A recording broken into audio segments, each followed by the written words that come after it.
మొదటి తిమోతి 4వ అధ్యాయం 8వ వచనం.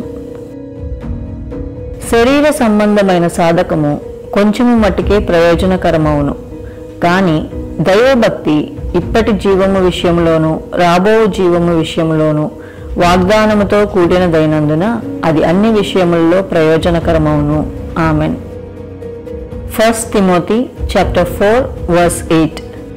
For physical training is of some value, but godliness has value for all things, holding promise for both the present life and the life to come. Amen.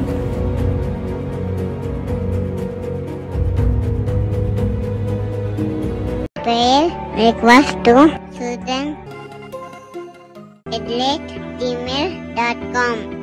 We will pray for you. Like, share, subscribe